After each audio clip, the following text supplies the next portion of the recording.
My wife left me, took our savings and lived like I did not exist, but when she came back home, she faced a storm she never expected.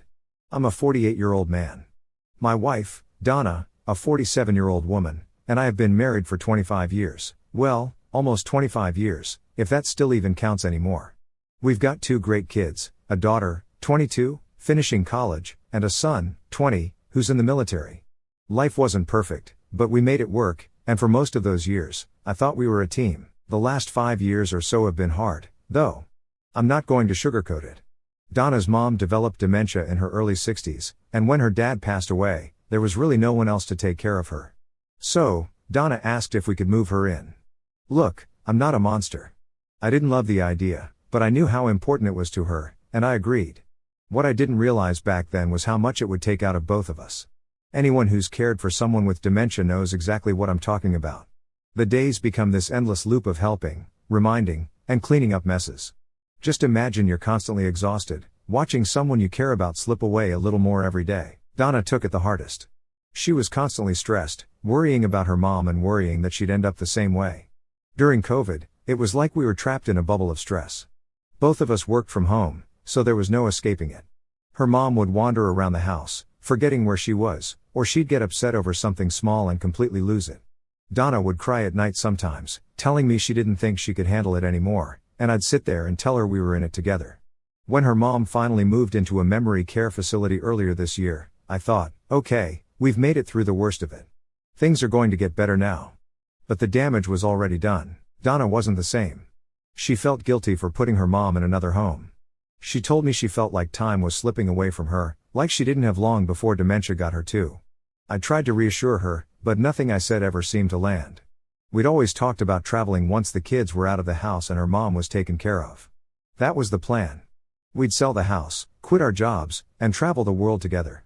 We even had a timeline, summer of 2023. We saved for it. We talked about it for years. I still remember when Donna said, one day, it'll just be you, me, and the open road. She talked about driving through small towns, staying in little bed and breakfasts, and waking up without a plan. We'd sit for hours imagining places we'd go, Greece, Italy, the Grand Canyon. She'd get this look on her face, like she could already see it, and I believed her. I thought it was something we were both looking forward to. I thought we were both still on the same page. Then, one day, I came home from running some errands and saw something sitting on the kitchen table. A letter. I didn't think much of it at first. I figured it was some mail she left out for me. But when I opened it, my stomach dropped. It said, I'm sorry. I need to find myself. I love you, but I can't keep living like this. Please try to understand. I'll be back when I'm ready.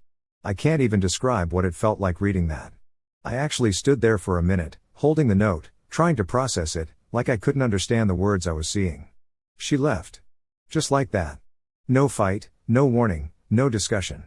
Just gone. I looked around the house, and that's when I started processing things. Half her clothes were gone. Some of her favorite things were missing. It wasn't like she'd gone to stay with a friend for a weekend. She left. I tried calling her, straight to voicemail. I texted her too, asking where she was, asking if she was okay. No response. My brain went into panic mode, running through every possibility. Did something happen? Was she safe? Then I checked our bank accounts. That's when I saw it. She'd taken most of our savings. It wasn't just her money, it was our money, money we'd saved for years for that trip we were supposed to take together. I can't even tell you what I felt seeing that number. Shock, anger, betrayal, like every emotion just hit me at once. For the next couple of days, I couldn't focus on anything. I kept trying to reach her, but it was like she disappeared off the face of the earth. Then, a week later, my daughter was pacing around the kitchen, phone in hand, shaking her head like she couldn't believe what she was looking at. Dad, she looks happy. How does she look happy? She turned her phone to me, showing a picture of Donna laughing with a bunch of strangers. There was Donna, sitting on a beach somewhere, sunglasses on, surrounded by people I didn't recognize, total strangers, not a single familiar face. I remember staring at their fake smiles and thinking, who are these people? Like, how do you just up and join a group of randoms when you've got a whole family at home? The caption read, cheers to freedom, new beginnings, and finding happiness. I don't know what kind of freedom she thought she was celebrating, but it sure as hell wasn't mine. Does she not care about us at all? My daughter asked, her voice cracking. I didn't know how to answer. What was I supposed to say? That the woman who raised her, who sat at her soccer games, who hugged her through every heartbreak, had just up and left. I put my hand on her shoulder and said, "I don't know, kiddo. I wish I had an answer." She didn't cry. Instead, she muttered, "I don't even know who she is anymore," before walking back to her room and slamming the door. That hit me harder than anything, seeing my daughter, who used to idolize her mom, look at her like she was a stranger. It wasn't just the money. It was the fact that she chose to leave. She didn't just walk out on me, she walked out on her family, on the life we built together for 25 years. She didn't even care how this would affect our kids, and she didn't care that I was the one left picking up the pieces. For days, I kept staring at my phone, waiting for a text, a call, something. But it never came. And that's when I started to realize something that stuck with me ever since. Donna didn't leave because of me. She left because she doesn't want to be responsible anymore. And that's when the real mess started. The next couple of days were chaos. I checked every joint account we had and realized she'd been planning this for a while. It seems that she carefully planned for our trip that turned out to be hers. She drained nearly all of our shared savings, money we'd been putting aside for years. Our future? Poof, gone. I tried calling her again, straight to voicemail. I sent texts, nothing. It was like she disappeared. My daughter, who was still in college at the time, tried reaching out too. She got one text back. Donna said, "I love you, but I need this. You'll understand when you're older. Tell your brother I'm okay." Understand? Understand what? That my wife just quit her life and family so she could play single and free? Yeah, no. It got worse when Donna started posting more on Instagram. She wasn't just at some random beach. There were cruises, nights out at clubs, dinners at fancy restaurants, stuff that we were supposed to do together.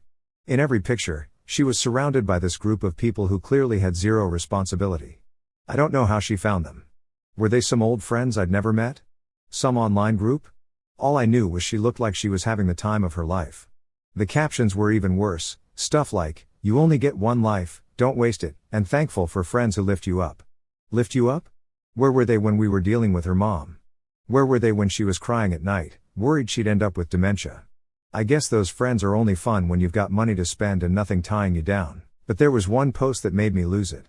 She actually said, "Grateful for my amazing husband who understands and supports me through this journey."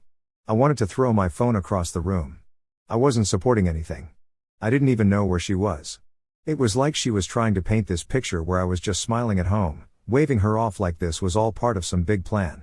Meanwhile, I was scrambling to figure out how to pay the bills she left me with. The mortgage was due, the car payments were due, the utilities didn't care that my wife ran off with most of our money. I'd always been careful with finances, but I never expected I'd have to run this household on my own with zero warning. After a few weeks, I started to see the bigger picture. Donna didn't just find herself, she was running away from the life we built, from the hard parts, from the responsibilities. I thought we'd been a team through all of this, but now I realized she'd been stewing in resentment for years. And instead of talking to me like an adult, she bolted. I sat down with my kids to explain everything. I didn't want them to hear my side through bitterness, but I also wasn't going to lie for her. My son, who's stationed across the country, was pissed. I could hear it in his voice. He actually called me, his voice tight with frustration. "Dad, what the hell is going on? I just got a text from Mom, and she's acting like everything's fine. She sent me a picture of a damn sunset and wrote, 'Hope you're doing well, miss you.'" Miss me? What does that even mean? He paused, and I could hear him take a breath to calm down. "Dad, she doesn't get to pretend like this isn't a big deal. She doesn't get to send me pictures of sunsets like nothing's wrong." "You're right," I told him. "She doesn't. So, has she talked to you? Given you a real reason?" I wanted to say something that would ease his anger, but there wasn't anything to say. "No," I admitted. "She left a note, took the money, and disappeared." "I don't get it, Dad. How do you do that? How do you just leave your family like that?" "I don't know, son," I replied, trying to keep my own voice steady. "I don't know." "And my daughter?" She just kept shaking her head, scrolling through her mom's Instagram like she couldn't believe what she was seeing. "Dad, this isn't normal," she said. "Mom's acting like she's 25, running around with these people." I didn't say it out loud, but I was thinking the same thing. Donna looked younger than she was, and she'd always been kind of obsessed with staying that way. She took care of herself, worked out, always put effort into looking good. I used to admire that about her. Now, though, it just seemed like she wanted to erase the life we'd spent decades building. The irresponsibility of it all blew my mind. Here's a woman who spent years complaining that we couldn't do this or that because we had too many responsibilities, and now she was just throwing it all out the window, like the rest of us were still here living in the same reality she decided to bail on. It's not like I expected her to act like a martyr, but I also didn't think she'd just abandon us. That's the part I couldn't wrap my head around. She'd always been the organized one, the planner, and yet she left everything behind without thinking twice. The thing that really got me, though? She was texting our daughter every few days with things like, "I miss you. I just need time. I'll come back when I'm ready." Like she was off on some spiritual retreat, not living it up with her new group of friends in Bali or wherever she'd ended up. Ready for what, though? To come home and pretend nothing happened? She really believed that after all this, she could just waltz back into our lives like we'd been waiting for her return. That's when the anger started to settle in. At first, I was too shocked to feel anything but confused, but now, I was starting to see Donna for what she was doing. She wasn't just lost or confused, she was being selfish, plain and simple. And if she thought I'd sit here forever, waiting for her to figure herself out, she was dead wrong. After a month of watching my wife live it up on social media like some influencer on a permanent vacation, I finally started to accept the reality of it. What really got under my skin wasn't just that she'd left, it was how shameless she was about it. Every time I thought she couldn't possibly surprise me anymore, she'd post something new. It's one thing to leave, but it's another to make it look like you're a free spirit just living your truth while your husband's at home drowning in bills and your kids don't even know what to think. One day, she posted a video on her story. It was a bunch of her women and some men friends in the background. You could hear someone saying, "Donna, you've got to stay with us for the New Year's party," and she said, "Oh, I'm not going anywhere. I'm free now." Free. That word again. Like she'd been shackled to something for 25 years instead of being part of a marriage, raising kids, building a life. It made my blood boil. I vented to a couple of close friends, and they all said the same thing: "You need to talk to a lawyer." The thing was, I'd already done that. I sat down with my lawyer the week after Donna left. She told me that legally, there wasn't much I could do yet because, technically, she hadn't abandoned anything but me. If I wanted a divorce, I'd have to wait for her to come back or at least make herself available to be served papers. In the meantime, I shut down every credit card she could still use, froze anything she might try to access, and made sure her phone was off our family plan. The phone thing turned out to be pretty genius on my part because when I blocked international calling, she ended up removing herself from the plan completely. Small victories, I guess. A couple of weeks later, I heard from my daughter. She called me after getting off the phone with Donna, her voice shaking with frustration. Apparently, Donna told her something along the lines of, "I just need to live before it's too late. You'll understand one day when you have your own family." That sent me over the edge. My daughter, bless her, tried to talk some sense into her. She told Donna how hurt we all were, how this wasn't just her life to run away from. And what did Donna say? "I need to be selfish right now. I'll come back when I'm ready." Selfish? No kidding. It wasn't long after that conversation that I saw her post something about being in Bali with her tribe. Her tribe. She had a new word for her group of freeloaders now. I swear, she sounded like someone who'd read too many self-help books. Here I was, working long days to keep the house and cars paid for, making sure our kids didn't completely spiral from this, and she was dancing barefoot at some beach bonfire with her new tribe. No responsibilities, no shame. At one point, I actually started wondering if she planned any of this out before she left. Did she meet these people online? Were they some kind of group who convinced her to run away? The more I thought about it, the more it felt like she'd been preparing for months. She must have had the trip planned. She must have been talking to these people. Hell, she probably quit her job weeks before I even noticed she was unhappy.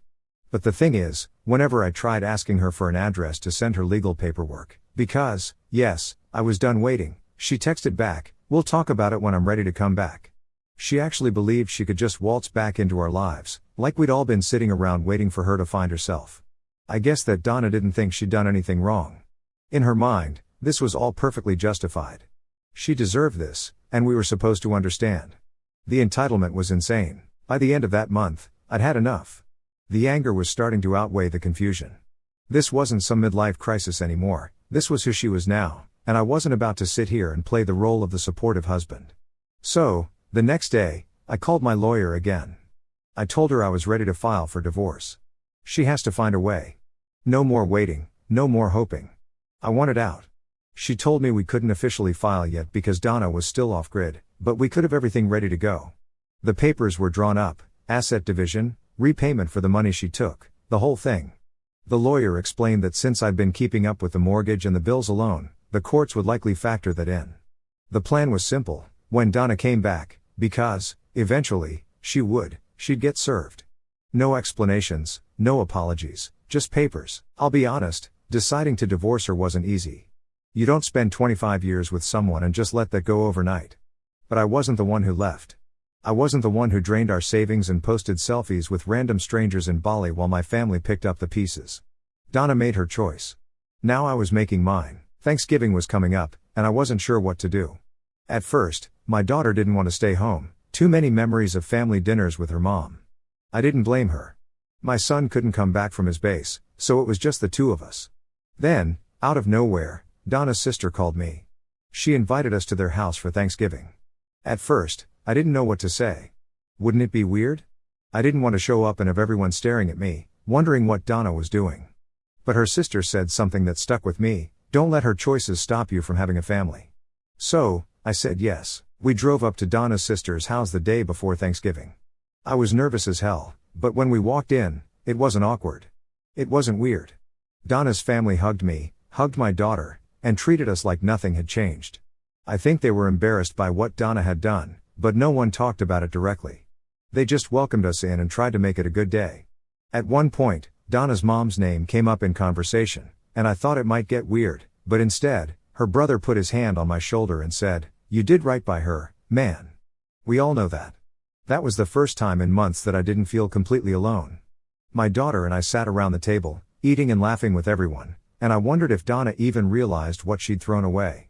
She wasn't there, but we were, and we still felt like a family. When we got back home, my daughter posted a picture of us from Thanksgiving, just a normal photo of us smiling with her aunt and uncle. Nothing shady, nothing dramatic. I didn't think much of it until Donna texted my daughter 2 days later. "I saw the picture. I hope you're both okay. I'll be back for Christmas. We'll talk then." I didn't even need to say anything. My daughter just showed me the text and said, "She's got some nerve." I smiled a little and shook my head because what Donna didn't know was that by Christmas, I'd be ready. The papers were ready. My lawyer was ready. And when she came back, thinking we'd talk, she was in for a surprise. The weeks leading up to Christmas were quieter than I expected. I wasn't hearing much from Donna. She wasn't posting as much on Instagram either. No beach pictures, no group dinners, nothing. It was like she was winding down, but not in a good way. I started wondering what was next for her. Did she think this little escape was going to last forever? She had no job, no home as far as I knew, and she'd burned through most of the money she took. Maybe reality was catching up to her. In the meantime, I was preparing for her return. My lawyer and I made sure the divorce papers were ready to go. She explained that since I'd been paying for the mortgage, bills, and everything else, the courts would take that into consideration. Donna would owe me for what she took, and we'd split assets based on what was fair, not what she thought she was entitled to. I also made sure the house was locked down. The locks were changed, the security code was updated, the emergency key that used to be hidden under the flower pot, gone. I wasn't taking any chances. I didn't know what to expect when Donna came back, but I knew one thing: she wasn't walking back into my house like she still lived here. I tried to keep my daughter in the loop as much as I could without putting too much weight on her shoulders. She was already angry with her mom, and I didn't want to make it worse. One night, she asked me if I thought Donna really meant to come back for Christmas. "She says she'll be here," I told her. "So, I'm ready for her. Do you think she'll be sorry?" I thought about that for a second before I answered.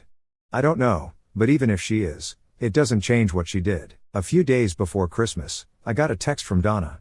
Short and simple: "I'll be in town on the 23rd. Let's talk." That was it. No apology, no explanation, just let's talk. I stared at that text for a while, half expecting to feel something. Anger, maybe sadness, but there was nothing. If anything, I felt relieved that I finally had a plan, that I wasn't waiting around anymore. I texted back one word: "Okay." The truth is, there was nothing left to talk about. Donna didn't understand that yet, but she would. On the 23rd, I cleaned up the house, made sure everything was in order, and sat down to wait. My daughter was at her friend's place for the night, which was probably for the best. I didn't want her to see what was about to go down. When I finally heard the doorbell ring, my heart was pounding, but I kept my face calm. I opened the door, and there she was, Donna, standing there like nothing had changed. She looked good, of course, she always did, but there was something in her eyes, like maybe she was expecting me to be happy to see her. I didn't say anything at first. I just looked at her. "Hi," she said, smiling a little, like this was just another day. I didn't smile back. I reached behind me, grabbed the manila envelope off the table, and handed it to her. "What's this?"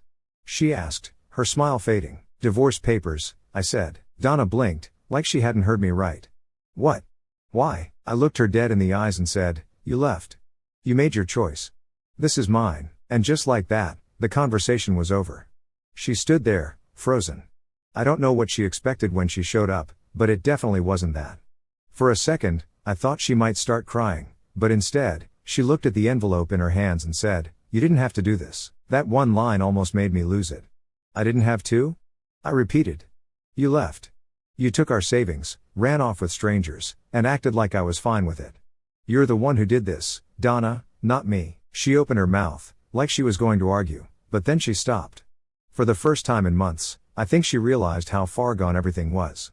She stepped back a little, like she couldn't decide if she wanted to come in or leave. "Can I come inside?" she finally asked, her voice quieter now. "No," I said. I wasn't rude about it.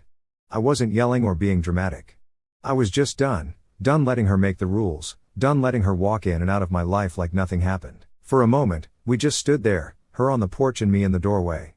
She looked around, like she was taking in the house, the yard, the home she'd abandoned. I wondered what was going through her mind. Was she regretting it? Was she embarrassed? Did she even care? "Can we at least talk?" she asked. "Please," I sighed, feeling more tired than angry. "There's nothing left to talk about, Donna. The papers say everything you need to know." She stared at me for another moment, then looked down at the envelope again. Without another word, she turned and walked back to her car. I watched her drive away. Christmas Eve was quiet. My daughter came home, and we spent the night watching movies and wrapping a few gifts. I didn't bring up Donna, and neither did she. We were both tired of talking about it.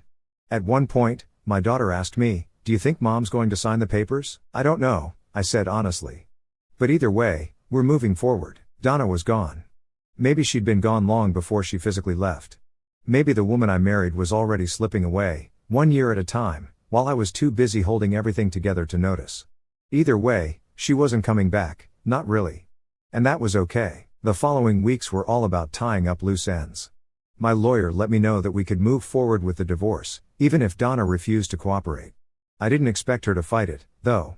She'd been too busy chasing sunsets and vague ideas of freedom to care about what came next. By mid-January, Donna finally signed the papers.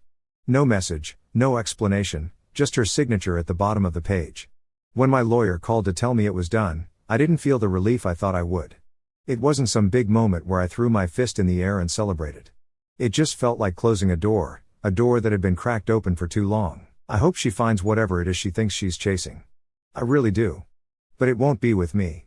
It's been a few months now, and life feels steady. The house is quieter, but in a good way. I ended up selling it, downsized to a smaller place that doesn't feel so empty. I started seeing friends again, picked up a few hobbies I'd let fall to the side over the years. My kids are doing okay too. My daughter's about to graduate, and my son's thriving in the military. We've all settled into this new reality, and honestly, it's better than I expected. Looking back, I don't regret the years I spent with Donna. I don't regret the sacrifices, the hard times, or even the good ones.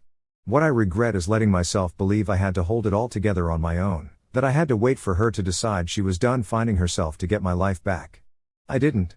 And I'm finally starting to see that. So, to anyone out there dealing with something similar, waiting for someone who's already made their choice, let me tell you this, you don't have to wait.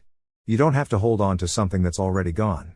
Sometimes, letting go is the best thing you can do. And for me, that's exactly what I did.